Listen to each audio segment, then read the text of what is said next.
Adam Silver's recent NBC interview has sparked intense backlash from the WNBA, exposing deep fractures in the league's collective bargaining negotiations. His comments, particularly the statement that share isn't the right way to look at it, revealed the NBA's firm stance against the players' push for a 50% revenue split, a demand that may be financially impossible under the WNBA's current structure. When Silver suggested focusing on absolute numbers instead of percentages, the WNBA immediately fired back on social media, accusing him of refusing to share. But beneath the outrage lies a complex business problem. The WNBA doesn't operate like the NBA. It relies heavily on outside investors and financial support from the NBA itself. If the league earns $100 million and costs roughly the same to operate, a 50% player revenue share would mean guaranteed losses for every owner. No investor would agree to that. Silver's comments also hinted at the league's broader strategy: raise salaries through efficiency and cost-cutting, not by changing the revenue percentage.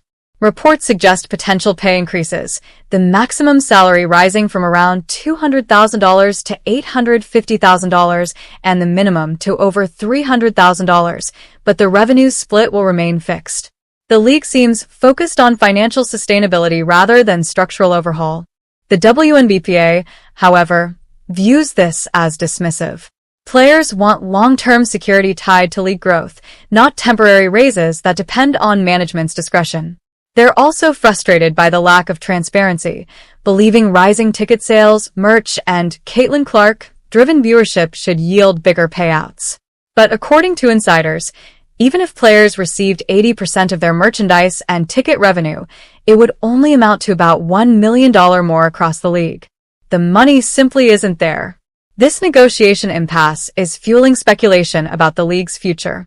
Some analysts suggest that if no deal is reached, the 2026 season could be cancelled, potentially ending the WNBA altogether. Owners have financial protections and alternate uses for their arenas, but players would be left without income or professional options. Alternative leagues like Unrivaled and Project B are emerging as possible replacements, but they face their own issues. Unrivaled's 3-on-3 format and small roster size make it feel more like exhibition basketball than a legitimate professional league. Many believe that if Unrivaled were a 5-on-5 league, it could attract stars like Caitlin Clark and Aya Wilson during a lockout. But in its current form, it's unlikely to replace the WNBA's competitive credibility. Adding to the turmoil is growing criticism of the WNBA's professionalism. The union has reportedly leaked awards out of spite and publicly clashed with the league over investigations. Negotiations have turned emotional and reactionary, while the owners and NBA executives continue approaching the issue as a numbers game.